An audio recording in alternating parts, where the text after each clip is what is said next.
Welcome to Democracy-ish. I am Danielle Moodie. And I'm Wajahat. And I don't know about you, Danielle, but I really don't want iPhones to cost $3,000, and I don't want my kids building them in the United States of America. I don't think that's how we'll become great again. But that's just me. What about you? I really wish that you understood resilience and that little hands can handle these little phones, right? Like sometimes toddlers are lazy. That's true. You know what I'm saying? Like toddlers, these kids these days, Waj, they're don't grifters. Understand. They're grifters, right? They want literally free lunch and not to also be the janitors of their school. Like, I don't understand. Like, these kids need to work. They need to work just like all the really hardworking, resilient people in the Trump administration. Oh, billionaires, the Nepo babies, people like Donald Trump who squandered over $400 million. They need to earn their Mar-a-Lago. They need to earn their tax cuts for the wealthy. They need to earn their golf trips. They need to earn that $400 million Qatari jet. And the way to do it is not go to school, because who needs school? The indoctrination of the woke by the woke. Mm-hmm. Yeah, you have to be 14 years old, working in a Arkansas factory, trying not to fall asleep or die. And then you don't need healthcare because that's for, libs, weak, the P word. And then what you do is you work two jobs to stay broke. Yep. You probably won't have enough money. So you're probably going to commit some crimes out of stress, out of desperation. Yep. Then you go to jail, which actually is not. I don't mind that, because we definitely need workers to do free labor in private prisons, right? Yep. And then you get out, maybe you have a record, and then you're an indentured servant to the country, and then you work until you're 60, 65, at least to 75 if you want your Social Security, and then you die, and that's how you're a real man. Folks, you think that we are kidding. Today we are unpacking Donald Trump's I love this because Call to Activism said the same thing I said on the Danielle Moodie show and called it the big bullshit bill. Yeah. So as you all know, Republicans passed the big bullshit bill by one vote. Only two Republicans sided with Democrats. And this is the misery that it is going to cause. One, the bill will add 3.8, let's just round it up, $4 trillion to the national debt. Cuts Medicaid to the tune of 8.6, and I think that is actually billion, 8.6 million losing coverage. That's correct, because it's cutting billions. Yeah. Slashes food aid for 3 million Americans, mostly they are children. And extends tax breaks for billionaires. And I just want to pull up, before I let you jump in, Waj, let's pull up what Donald Trump posted. And now he's doing these weird animated things. So it's just animated fuckery. Like at this point, so basically what that was, folks, is Donald Trump saying that this is a beautiful bill. It's going to be amazing for America. America's never seen anything like it.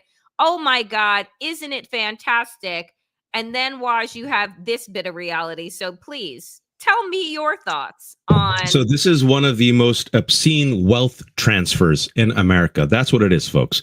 It's the big bullshit bill. Also, what I call it is the big billionaire bill. It is a gift to the 1%. The 1% who are part of Donald Trump's administration. People like billionaire Howard Lutnick, Secretary of Commerce, who was on an Axios panel this week and looked at the audience and said, when you go to the grocery store, are you feeling it? Or no, right? And they're like, yes. He goes, well, okay, a few of you. He's the same one who openly said, we're going to replace factory workers with AI. He's the same one who said, well, my mother, if she misses one Social Security check, she won't whine and complain, right? So it is a wealth transfer to people like that who are now part and parcel of the Trump administration. He's had more billionaires in his administration than any other administration on earth. Remember, Donald Trump when they did the whole pump and dump scheme, when they played chicken with the world's economy, and the world's economy is like, nah, we'll make you flinch. And Donald Trump flinched, right? With the tariffs. What did he say? Well, some people made money, and he literally pointed at people who were visiting him. Charles Schwab. Yes, that Charles Schwab made 950 million. The other person made 2.5 billion, right? These are the tax cuts for the rich. The tax cuts for the rich are coming at the expense of our life, folks. Our life. Yeah. Because 20% of Americans depend on Medicaid for their health care. That's 70 million people. That includes children who are born. 40% of children who are born are thanks to Medicaid. So our elders are going to die. Our children are going to die, right? So they're coming after Social Security. They're trimming Obamacare, Medicare, right? SNAP, which is basically food stamps. That's what it was called. SNAP was called food stamps. It is the most effective anti-hunger program in America. So they're going after SNAP. So as they are literally eating your cake and your cookies, at least Marie Antoinette allegedly said, let them eat cake. And Republicans are like, no, we want the cake and the crumbs, and we'll take the cookies, and we'll take the cookie jar. F you. That's what's happening. Tax cuts for the wealthiest, and the poorest people are now going to pay more taxes. Everyone else is going to pay more every day. And as of today, Nike announced they are raising prices, and they said, why? Tariffs.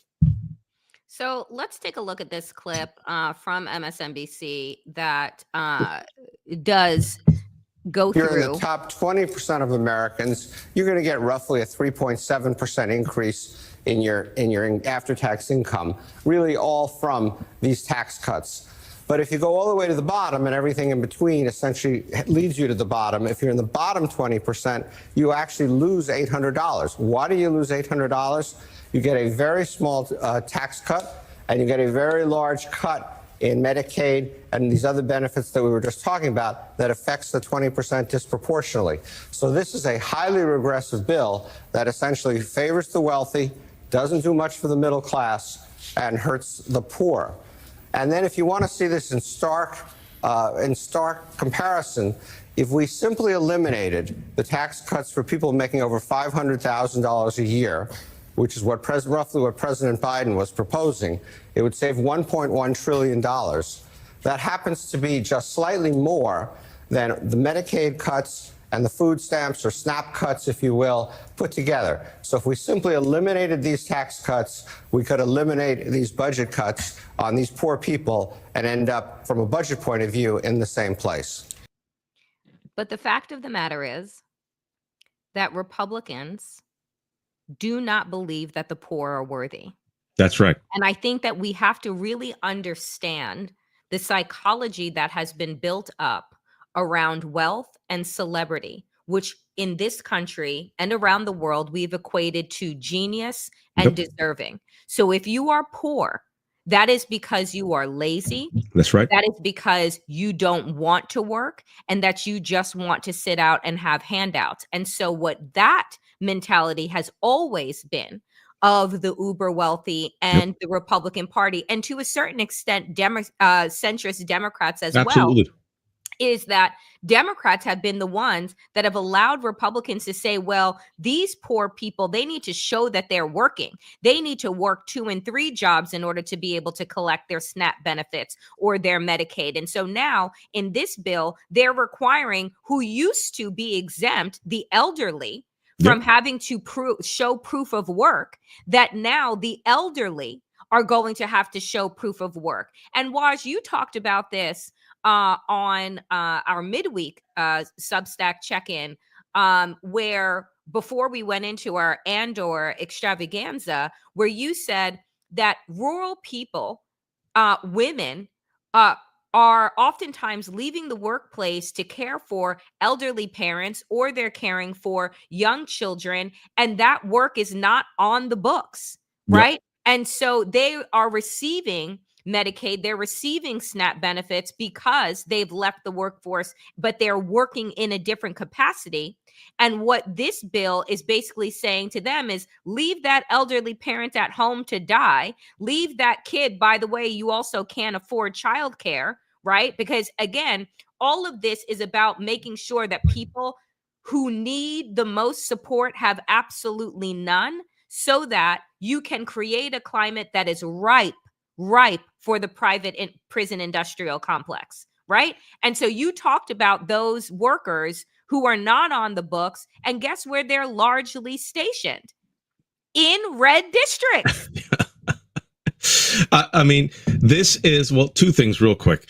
I'm glad you mentioned that this is who the Republicans are. This is not a new phenomenon. I want to remind people, because I'm old and I have gray hair, Mitt Romney, who was the moderate, right, alleged moderate, in 2012 when he was running for president, and just to show you how extreme the Republican Party has become, is that Mitt Romney was the Republican presidential candidate in 2012. John McCain was the Republican presidential candidate in 2008, the figurehead of the party. And now these two people are hated by the modern Republican movement. MAGA is the same thing as GOP. It's taken over the GOP, and they're seen as rhinos. That's how extreme it has become. But even Mitt Romney in 2012, if you remember, one of the things that really sank him was when that video came out, talking about 47% of Americans, thumbing his nose at us, right?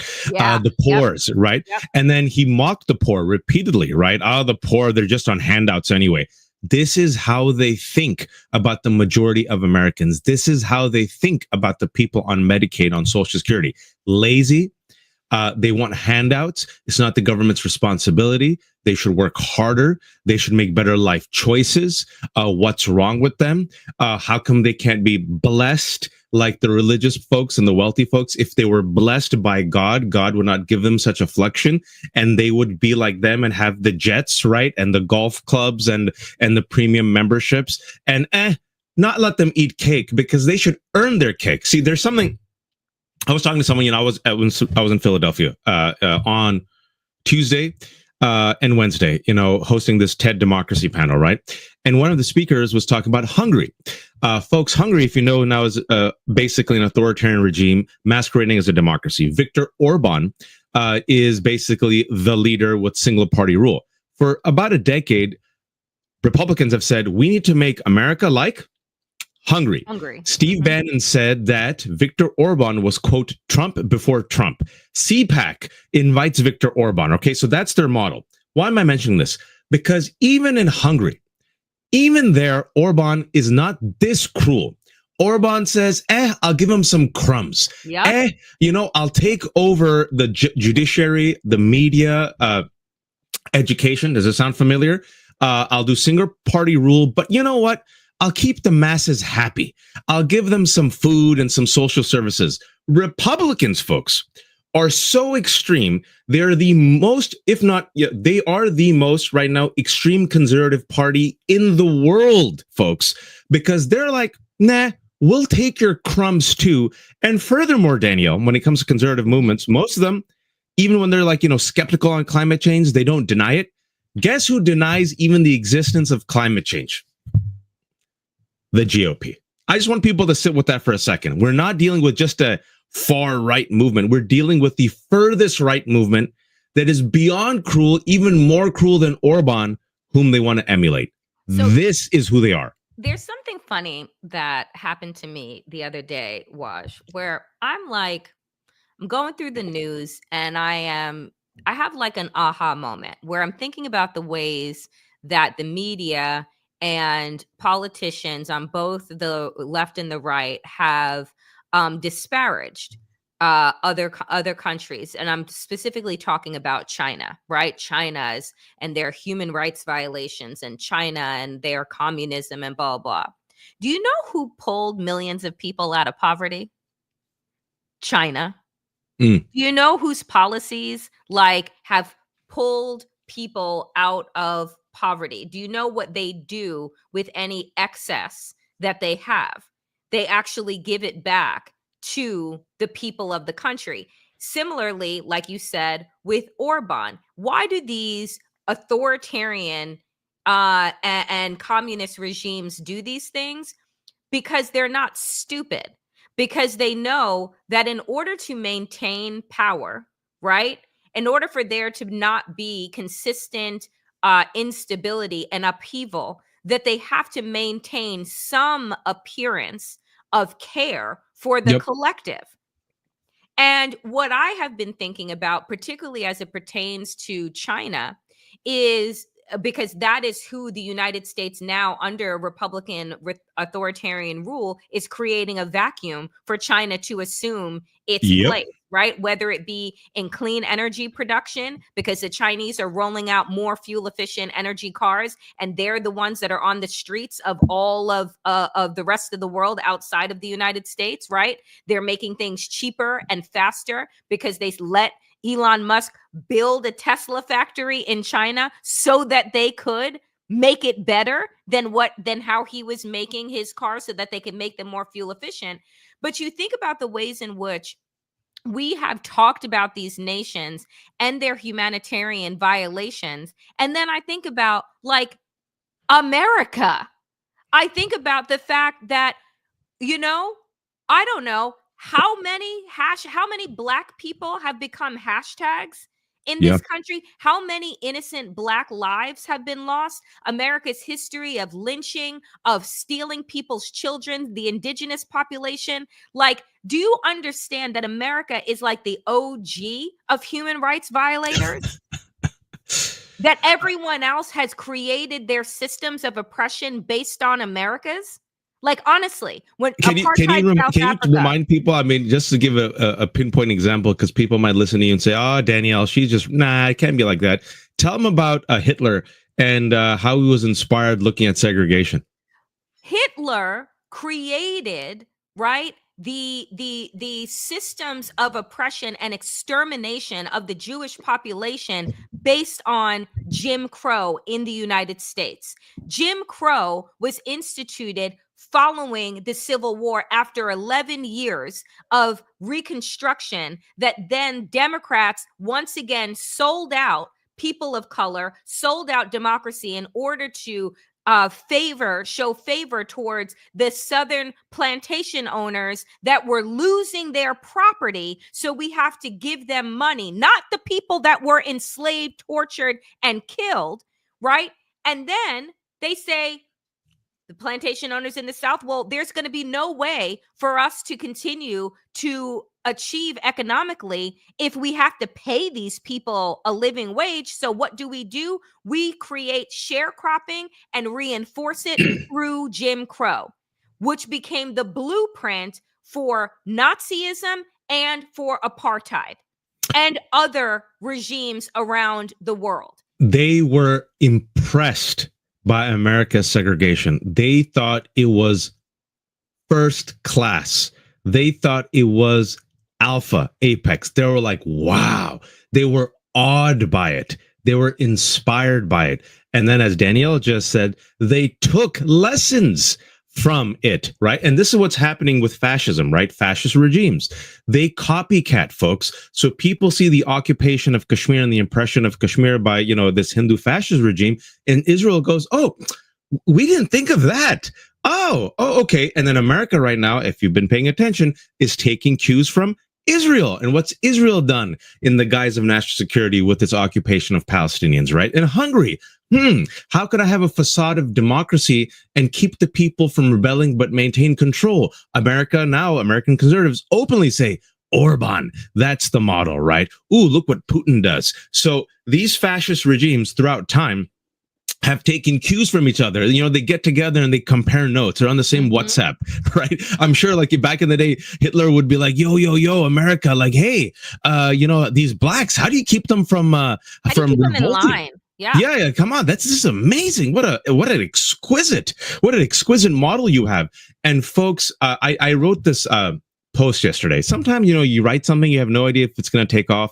I was telling Danielle right before we press play, I had a Danielle moment, and Danielle's like, what does that mean? And something happened like yesterday. Maybe I was traveling. I was tired. I remember I was talking to someone and I was like, it's the world's worst I told you so. Because as all of us were gathered in Philadelphia, it was like 5 speakers and me. We were the people. 3 of these speakers I met 6 years ago when I was on the TED main stage. One of them was talking about misinformation. One of them is a New Yorker writer who talked about, online conspiracy theorists. Me, there was another person, right? So I said, look at that. 6 years ago, we were trying to warn people. For 6 years, for 10 years, we've been trying to connect the dots. And literally, it's the world's worst I told you so. And they're all in the same, right? And then we were all talking, right? Like this.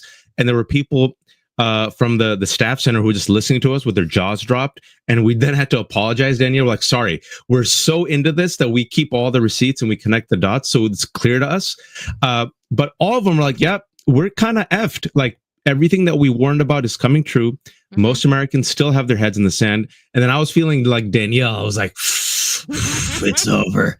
Here's my one mustard seed of hope. And I did this this post yesterday, Danielle on Blue Sky. I wrote this. You're seeing America kamikaze itself into a brick wall. It didn't have to be this way. But greed and racism, our two sins, will be our downfall. And too many people are still with their hands in the sand. I slept. I woke up. It had 17,000 likes, like nearly 200 reposts, requotes, and 3.5 thousand reposts. So apparently other people feel what I'm feeling right now. I mean, because that's the thing. I mean, we continue to say, you and I have been doing this now. By the way, it's been longer than 2 years. It's been really? like 3. Yeah.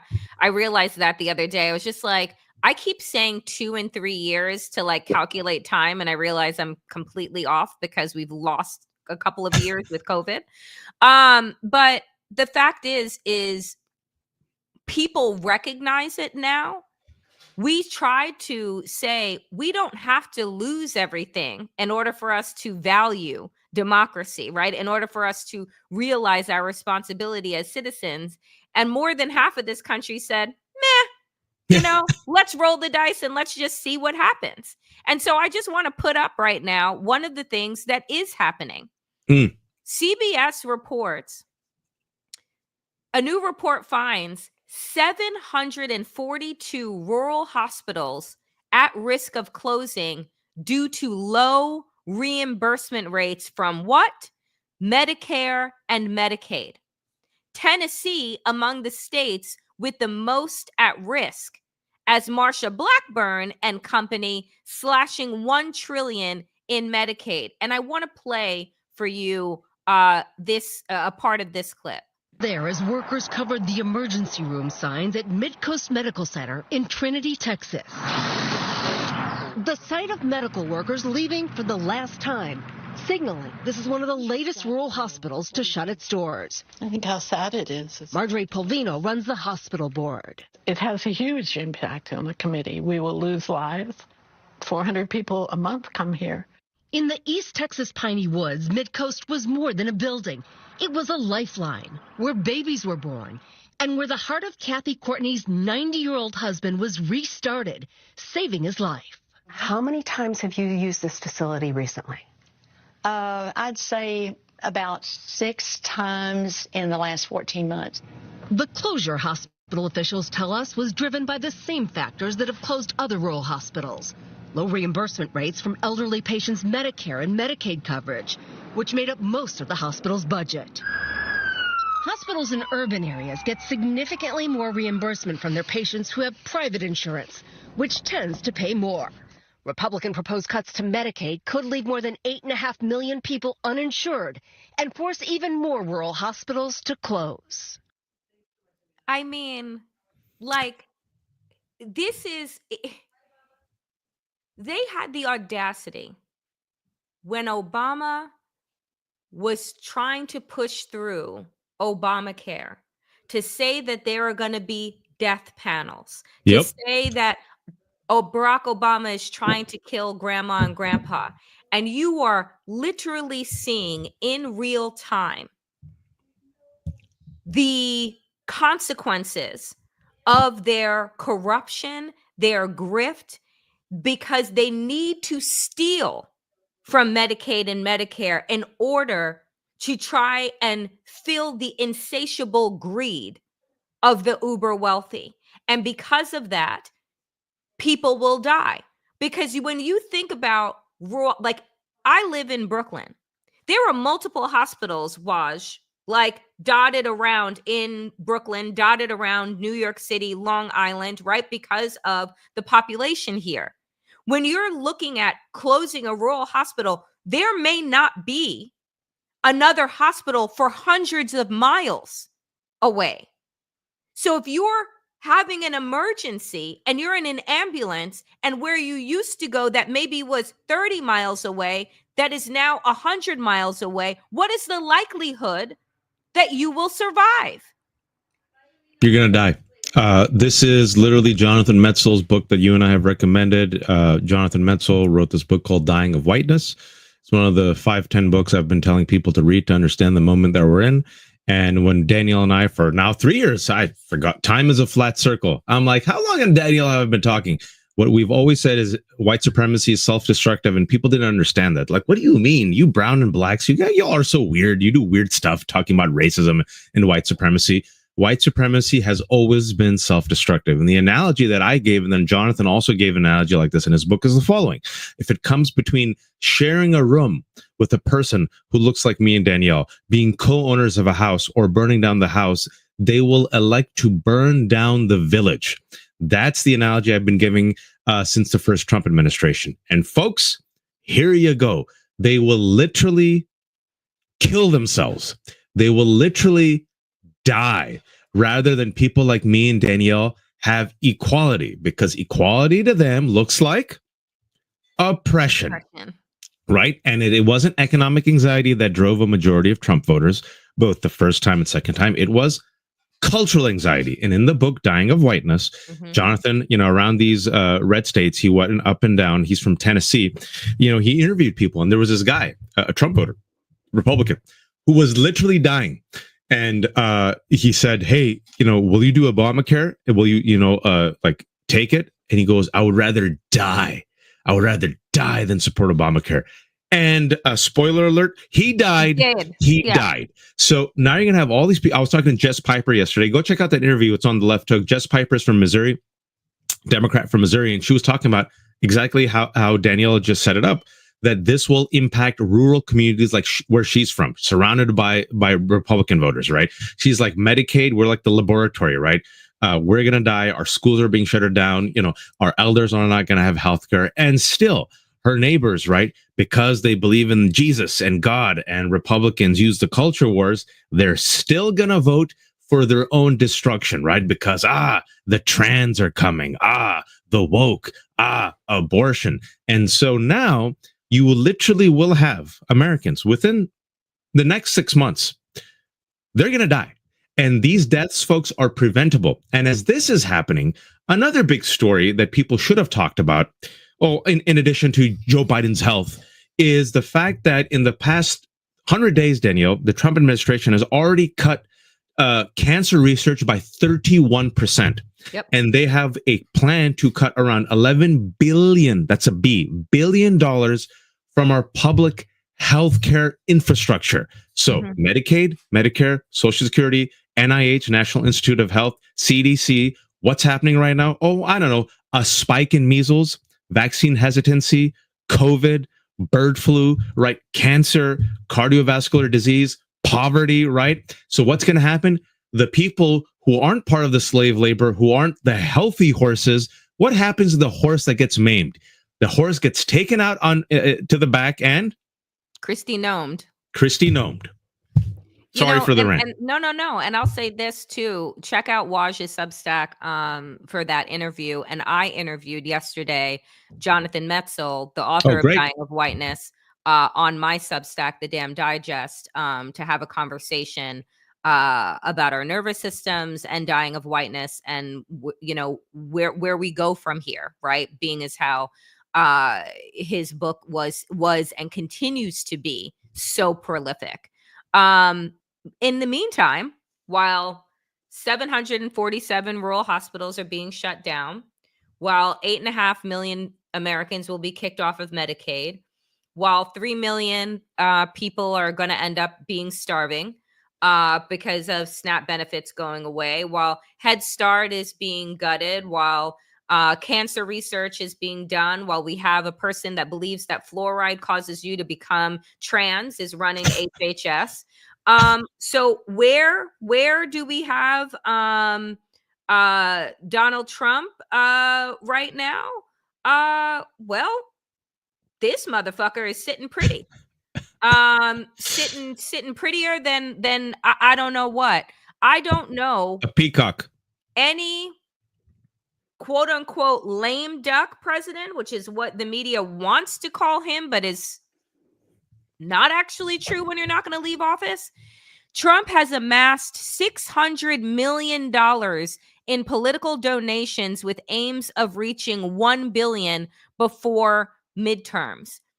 I just want folks to understand that in the 100 plus days that he has been in office, this is what Donald Trump has been able to do. And just so you know, he doesn't really separate between what is political donations and what goes in his pocket. So let's just be clear that Donald Trump has amassed $600 million with the goal of reaching $1 billion by midterms off of his meme coins, his fucking golden card of citizenship, his dinners, all of these things. So they write here that the preoccupation with fundraising might seem highly unusual for a president who was notably averse to dialing for dollars when he first ran.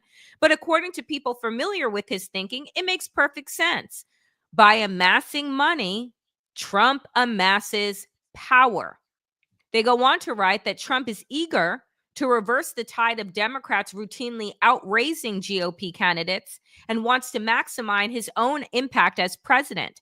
Any money left over after his term could help him maintain enormous influence over the Republican Party, cementing his status as its most influential kingmaker and potential patron through 2028 and beyond. But the thing that I want to say, Waj, here is, do you remember that during the 2024 cycle that the RNC basically funneled all of the money that was supposed to be going to state, local, and national races, that they funneled to the presidential race, basically to Donald Trump's pockets, and that they threatened anyone who was asking for resources for their race? So again, I say that to say that the 600 million or the $1 billion that Donald Trump will have by 2026 is not for other people. It is not for other candidates. It is for Donald Trump. And also, folks, I want to remind people that he accepted a bribe. This week, he officially accepted the bribe of the Qatari jet, $400 million luxury plane with a golden toilet in the sky. And he wants to use it to replace Air Force One, which, if you care about our national security, and I think you should, has completely compromised our national security. Because if I'm a foreign country, I'm like, all right, I'll just bug that plane. I'll compromise that plane, right? You can assassinate a president that way as well. So he accepted that bribe. And as our very astute readership is commenting upon, openly had a, hey, bribe me dinner yesterday. He said, who wants to bribe me? Auction off the White House, auction off access, right? Literally, as planned, he said, whoever buys my meme coin, that's how he's made a majority of his money in the last 100 days. Nearly $1/3 of $1 billion through this bullshit meme coin, corrupt as F. Jimmy Carter had to sell his peanut farm. This mother effer is selling meme coin and access to the presidency. He says, hey, invest in my crypto. And whoever invests the most, they will get a private dinner with me at my golf resort. And guess what, folks? The price of admission is anywhere from $55,000 to $37 million during a time when Americans can't afford the price of eggs. So 220 winners of this contest met Trump. And specifically, if you're a foreign country, what I would have done is, let's just invest $1 million. Let's buy some Trump crypto and let's just have access to him. And he loves flattery and he loves money and he's very susceptible to the last person who talks to him. Let's get that money. Let's get access to him and let's become buddy with him. And, let's see if we can win him over, sway him, or, buy him over. And Danielle, I believe, found this great quote where literally people, one of the 220 people who did this admitted that was the purpose, quid pro quo, that they gave money to get access. So here's the thing, too. I just want folks to read this piece. More than 200 wealthy, mostly anonymous crypto buyers. So earlier this week, when bobblehead Barbie was giving her press conference, one of the reporters asked, "Are we going to receive a list of the names of the people that attended this dinner?" Her response, "Oh, the president is doing this in his private capacity." Waj, tell me what private capacity you have when you are currently president of the United States. You don't. That's not. That's you. In his public figure, he is inviting people to invest in his private meme coin, and then giving them access to the people's house, the White House. So Jimmy Carter, in his private capacity, sold his peanut farm because he did not want it to be seen that he was profiting off the presidency. You know, the emoluments clause in Article 2 of the Constitution to make sure that people aren't corrupt. And the most powerful and wealthy person, the most powerful person on earth, the presidency, does not use or abuse the office of the presidency to make personal wealth, and not just make personal wealth, to be bribed, to be compromised, you know, to trade, U.S. national secrets or the interest of the American people for the sake of his own profits, right? That's what happens with corruption. And so Donald Trump is like, no, I want to be corrupt. He literally is inviting people. He's like a prostitute saying, hey, my legs are open. My legs are open. I'm a 2-bit hooker. Just come pump and drill me. I want it. What do you want? How hard and Waj has come. When we first started this show, Waj never cursed, right? Never cursed. And now, over the last few years, not only is he cursing, he's talking about 2-bit hookers. This is what America has done to Wajahat. America, you did this to me. You did this to me. Legs wide open. Legs wide open. And so here, yesterday, shout out to the 100+ protesters who gathered at the crypto dinner at Donald Trump's golf resort with signs that read, "America is not for sale." Protesters mob Trump golf course, guests ahead of exclusive crypto dinner. I just want you to take a look at this picture. If this picture is not encapsulating, I am a bad influence, leave me alone, Philip. Encapsulating of the country right now.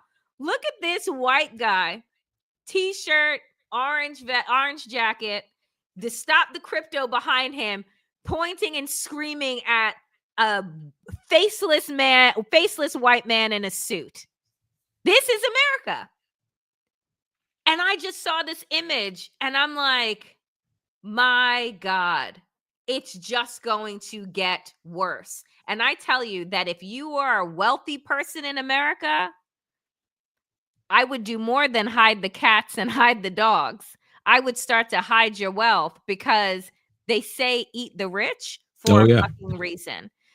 So 100 protesters gathered outside of Trump's golf resort in Virginia, ahead of a secretive dinner for investors in his cryptocurrency, holding signs reading "Stop Crypto Corruption, America is not for sale, Grift Gala," as well as brandishing a large gold coin featuring a large image of Trump's scowling face. The demonstrator shouted, "Shame, shame, shame," as the motorcade arrived. It's a griftapalooza. It's a griftapalooza. And he literally openly accepted a bribe from Qatar. And then the president of South Africa, mocking him, said, "Sorry, I don't have a plane for you." And Trump, because he has no shame, said, "I wish he did." Like openly saying, "Where's the plane?" And literally everything's for sale. He wants more and more and more. As Mary has said, Mary, unfortunately, is Donald's niece. She broke down the psychology of Donald really well. We did this, I think, a month ago, a video, and she was just saying, people like that have a hole in them. Nothing is enough. If you've noticed, power isn't enough. The president isn't enough. All the women is enough. If you notice, it's this carnal, voracious appetite. Everything to fill the void. The void will never be filled, right? And so you're a 79-year-old man. You're the president. Your kids have now made like millions off the grift. Like, what more do you want? And the answer is more. And then the question is, are you going to be happy? And this is the tragedy. No, they're still not happy. They're still miserable. The 1%, the Elon Musk, you have more money than any other person on earth. still not enough, right? Miserable. The bitterness, the rage, the Bill Ackmans, the Elon Musks, the Peter Thiels, right? The rage, the rage, the rage. It's never enough. It's like people say, people are like fate, Kismet, God. Like, why do the worst people fail up? Why do they get everything? I'm like, yeah, they have everything except happiness. I mean, look at Donald Trump. He's still miserable. And it's insatiable. They keep taking more and more and more. And meanwhile, as this is happening, the American people are losing, and his base somehow thinks that if they die because they don't have Medicaid, they will own the libs. And what Danielle and I have always said, nah, we'll be okay. You'll be dead, but they don't care. They'll literally kill their own kids. And you say, Waj, that's too far. How dare you say that? And I'll take you back 2 months ago when we got the first reported death from measles, and they were anti-vaxxers, and they talked to the parents, and the parents said, we don't have any regrets. We don't have any regrets. We would have do it again the same way. And, that was just my kid's time. The fact that those kinds of people are not thrown in jail for child neglect and for like abandonment, like I don't understand how you could say something like that. Your child is dead because you're an asshole, not because it was their time, but because you're fucking stupid. So switching gears, because we give you the lay of the land in terms of what Republicans are doing and how the country, I tell you, we are what? This is May. We're headed into June. So we're 6 months in to this new year. I will tell you, and I'm not really a betting person. If I go to Vegas, I only do the penny slots, and that's very true. Like a very good Jamaican grandmother. I only do the penny slots. But my feeling, Waj, is that by the time that we get to the end of this year, if you think that America is in the toilet now, I think that the number of people that will have passed, I think that the number of people that are jobless, I think that the number of people that are desperate will be through the roof. And so we say to ourselves, well, what's happening with Democrats? Where are Democrats? What is going on with this party? Well, they're dying. That's what's happening. You don't have to die in this place. House Dems want age reckoning after Connolly's death. If you remember, Connolly was up against AOC to become the ranking member of the Oversight Committee. And at the time, we learned 75 years old and had cancer. Yep. And so in signaling that they are ready for a shift, oh, just kidding. Democrats backed Connolly, who now has sadly passed away. And wait, Daniel, can I add one more thing? Just it ties into exactly what you're saying. And first of all, we warned about this. We talked about this on the show as soon as it was announced 3 months ago. Number two, who pushed for Jerry Connolly over AOC? Nancy Pelosi, who was in the hospital, got out of her hospital bed and rallied the votes for Jerry Connolly over AOC. And who'd they choose for the head of communications? Not Jasmine Crockett, 72-year-old Debbie Dingell. Sorry, continue. So, I mean, here's the thing. You think that we're kidding, right? But several House Democrats have died, right? Gravalva, Turner, Connolly. I think there's like 8, I think altogether that may have died. All were at the age of roughly average of 75. And somebody quoted in Axios said, you see where we are. We can't afford to lose any more members. We're down 3 people because they passed away. Well, another vote. Tell them the bill. The bill passed 215 to 214, folks. If Jerry Connolly was alive, I mean, this bill that's going to take away Medicaid and SNAP benefits and give tax cuts to the rich passed in the House. Oh, it's so painful. 215 to 214. So, again, said another ahead of the vote. The tragic reality is when this vote passes and the difference is the number of members who passed away this Congress, I think it's going to really infuriate many supporters. And again, this is not about being ageist. It's about the fact of looking at who the Republican Party is lifting up as their leadership, who they're putting in positions of power that are in their 20s, 30s, 40s, and 50s would still be considered young.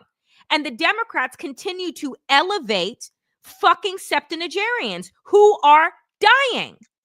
So in interviews with a dozen House Democrats on Wednesday and Thursday, many said the time for those difficult discussions has come.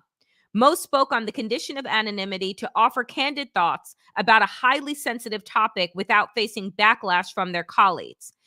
This is something that Democrats come up to me and ask me about all the time, everywhere I go. You guys need a fresh face, a fresh message, and again, a fresh face, said a third Democrat.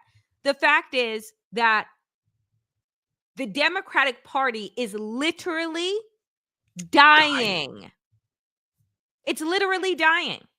And it's not because there are not Maxwell Frosts and Jasmine Crockett's and AOC's and, you know, and a myriad of younger, vibrant people of color, but because they are young and vibrant and people of color, Nancy Pelosi, since the fucking squad came in to the House of Representatives, has been rallying against them. Yep. I mean, folks, remember when a lot of folks were saying, why is Senator Feinstein still in office? And all these Dems and Blue MAGA came out and said, how dare you? And we're like, I think she's not there. We don't want her to serve, retire. And she refused. Remember that? She refused. And then people are like, where? And then you saw it. You saw the decline in real time, Danielle, where Feinstein was just like, huh? What? Huh? And then unfortunately she passed away. Like maybe like the guy said, you don't have to die there. Retire. Like be like Harry Reid, man. Be like a Yoda who gives wisdom, right? But like they're like that's that quote that I always use from Charlton Heston, right? When he was giving the speech at the NRA, you're gonna have to pry this from my cold dead hands. They literally want to sit there until they die, and they don't care that democracy is gonna die with them.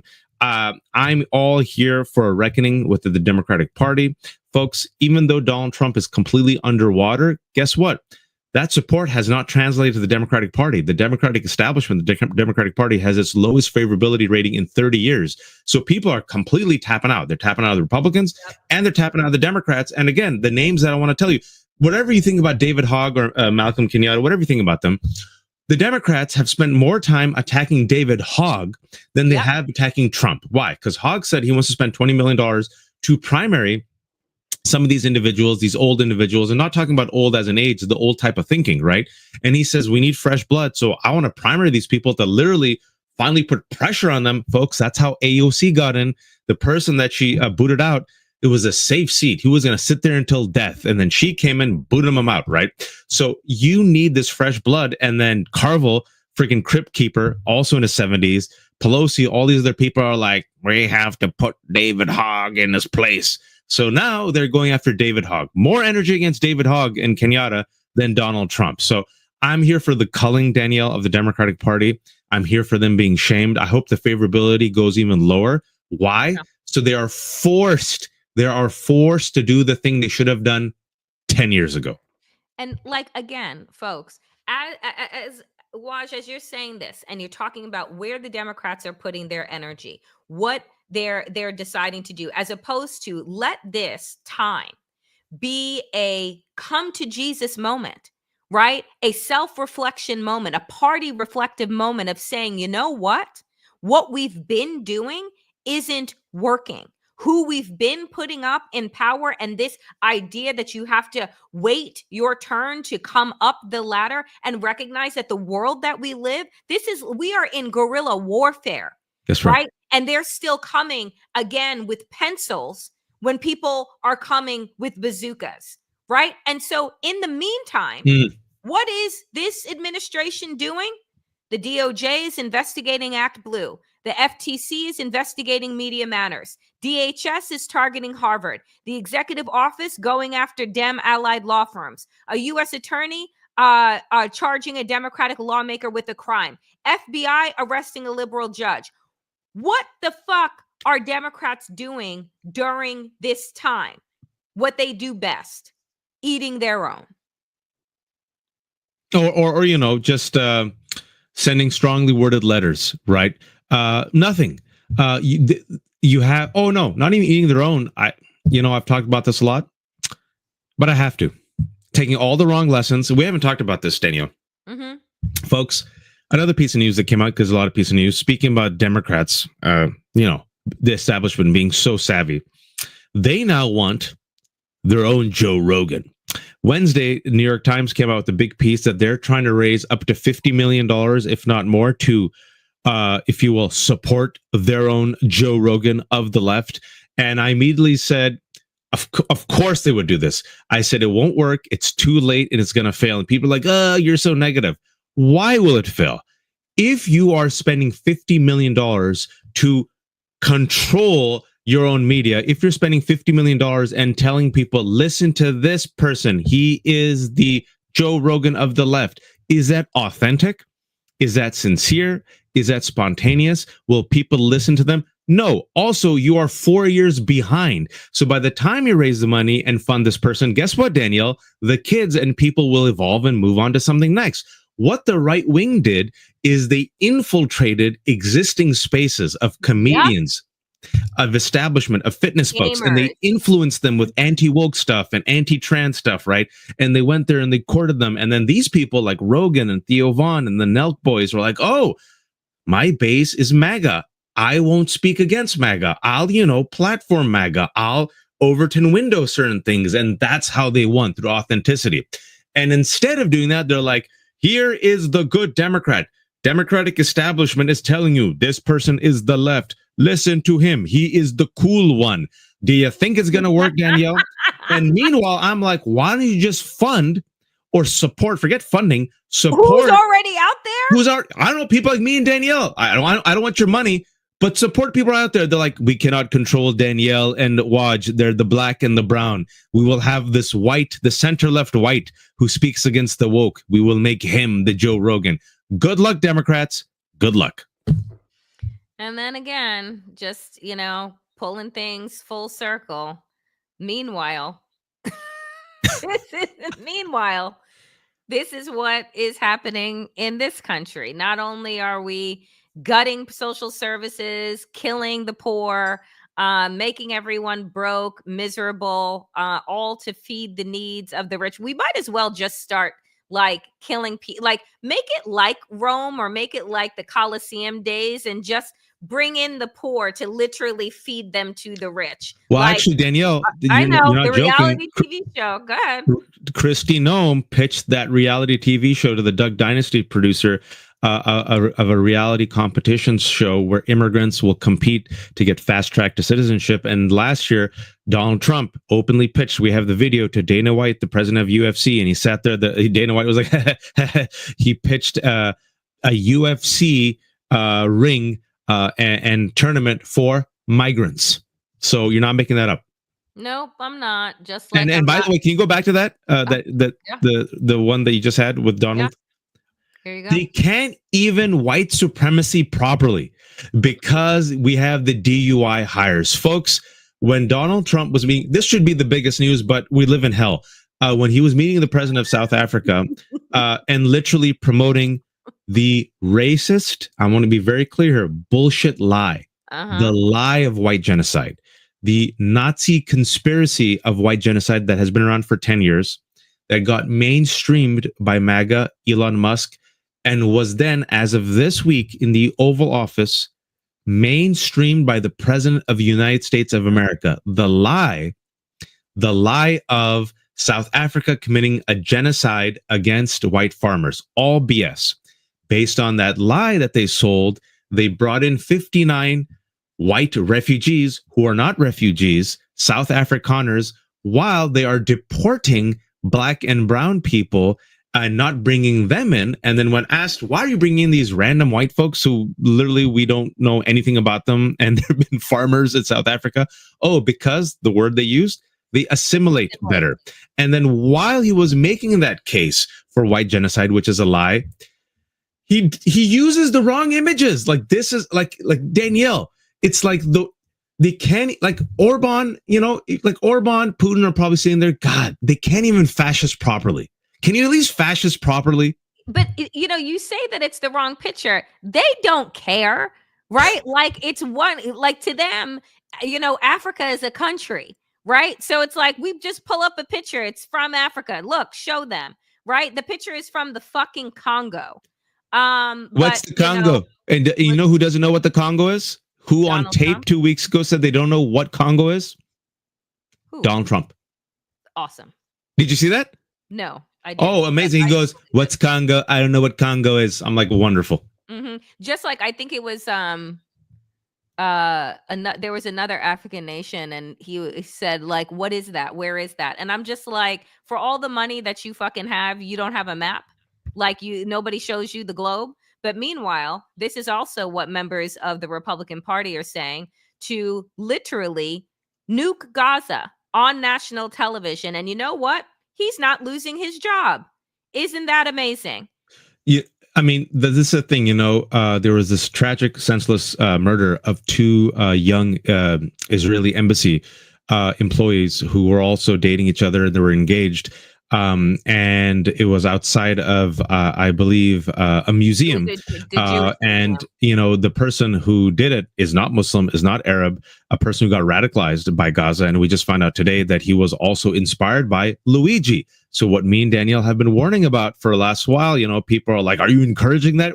I'm like, no, but this is a country of 400 million guns. And yes, people will become radicalized. And Luigi, allegedly the alleged shooter of the United Healthcare CEO, a majority of Americans support him, right? So looking at Gaza, what's happening, the genocide, folks, as of 2 days ago, the one of the heads of the United Nations Humanitarians Commission said that 14,000 babies were at risk of dying this week. 14,000 babies in Gaza. And the Israeli Security Cabinet voted to permanently occupy Gaza and then move the population to the south. Another word for moving the population is ethnic cleansing. Another word for that is genocide. So you're seeing radicalization. And for the past year and a half, you've seen a spike in anti-Semitism and anti-Arab and anti-Muslim violence. You saw the killing of the 6-year-old Palestinian boy last year. You saw the shooting of those 3 Palestinian college students. And now you see the senseless murder of these 2 Israeli Jewish Americans. And then on cue, you have hate mongers who don't give a shit about anti-Semitism from the Republican Party, because if they did, they would not have allowed Elon Musk to do the double Sieg Heil. Donald Trump would not have sided with Nick Fuentes and Kanye Hail Hitler, right? And to this day, refused to apologize for it. They would not promote the anti-Semitic white supremacist conspiracy theory, but they're using anti-Semitism, right, to divide and conquer. And then this guy, Representative Fine, comes out and says, straight up annihilate these Muslims. Nobody's going to ask him about it. There'll be no outrage. Meanwhile, I'm so glad, Danielle, across the board, some of us who've been very vocal, even about Gaza, we're like, this was a senseless murder of these 2 Israeli embassy workers. This was disgusting. But meanwhile, the double standard, here comes out Fine, who says this, already forgotten, Danielle. I mean, look, we will say this because I did not find something good this week for us to end on, but I think that what is important here is Harvard is suing as of today. Yes, and I love that for them. But I think that what's important to realize is that there is always going to be a double standard, a triple standard. They're always going to be able to say whatever it is that they want, while the rest of us have to either be representatives of our race, our gender, our group, and apologize for things that we have nothing to do with, while they continue to spread white supremacist lies and conspiracy theories, etc. And so the thing that I want to remind folks of and leave you with today, and we talked about this on the Danielle Moodie show, is to make your voices heard, to go to 5calls.org and they give you a script. And I thank Susan for this yesterday, who said, spend your time calling your senators, because this is where this big bullshit bill is now going. Go to 5calls.org. They give you a script. If you don't know what it is that you want to say, you can set your location to find your legislators, right? You can want to share, call with 5 friends. Folks, these are the ways in which you become actionable, right? Not just, sitting and being full of rage, but what can I do, right? You phone, you email, you keep it up. If you have the ability to protest, you go out on June 14th and you protest, and you do that, right? Otherwise, you boycott, but find a way to make your voices heard. There are ways to do it. Share it on your platforms with your people, because the pressure that we put, it matters. That's right. You have to throw sand in the gears, folks. Remember that. You have to throw sand in the gears. You have to make it harder and harder and harder for them to actually implement their fascist agenda. And it is okay now to use the F word, fascist agenda. And if you need some hope, I'll give you an example. No one gave a shit about the undocumented immigrant. No one gave a shit about the immigrants who were being deported and kidnapped. We did. And then Senator Van Hollen and others and activists and people who cared said, hey, what about Kilmar Garcia? What about Kilmar Garcia? Right? And then it was forced to be in the news nonstop. And guess what? Donald Trump in 2 weeks went negative on that issue. In fact, the issue he's most negative on is the abduction of Kilmar Garcia, because most Americans had no idea, and they were made aware. They became informed. They became, as Danielle said, woke. And they said, what? You're straight up kidnapping people and deporting them to a foreign gulag without due process? Holy shit. And now you want to deport citizens? Remember, folks, they said they want to do that to citizens. So keep yourself informed. You have much more power than you realize. Use your dollar wisely. Costco and other companies refuse to bend the knee. Their foot traffic has gone up. Target and Walmart and all these other companies that bent the knee, it's gone down. You don't have to spend money on Nike or anyone else who sits there and kisses his ass. You don't have to spend money on Paramount Plus or CBS or CNN, right? You can boycott mainstream media. You can go to independent media. I think that's where it's going to be. A lot of us have experience in mainstream media. We try to bring that same type of rigor, intelligence, passion to independent media. Danielle and I are not bought or paid by anybody. It's pure grassroots. We did a podcast and now we're doing the show. Danielle started her own YouTube several months ago. She's trying to get to 25,000. All you have to do is ring the bell if you're watching this on YouTube. Danielle, how many people do you have right now? 23.7. She's almost there. So ring the bell. The way the algorithm works is once this comes out, which is probably going to be in 1 minute, like this. I know it sounds silly. Like the video, share the video. It goes a long way. And also now we're on Substack.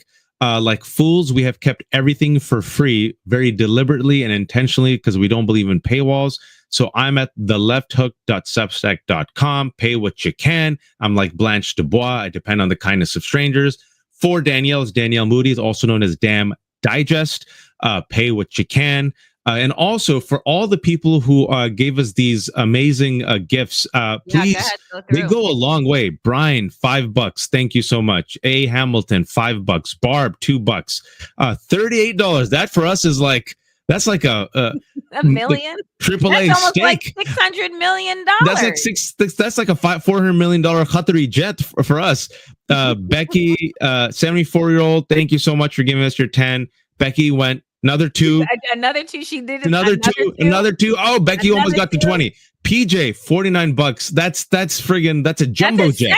That's a jumbo. That's a luxury palace. And then Lucy, thank you so much. So all this goes such a long way. Thank you all. We really appreciate it. Please just spread the word, support us if you can, and support independent media. All right, friends, enjoy your Memorial Day weekend. Find some joy.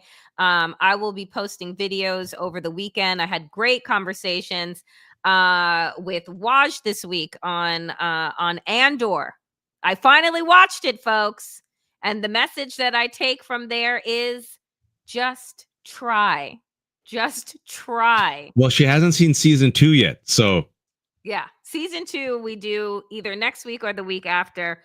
But you all enjoy your Memorial Day holiday. Do something good and nourishing for yourselves. We will see you back here Monday, 12 p.m. Eastern. Be well. We appreciate all of you.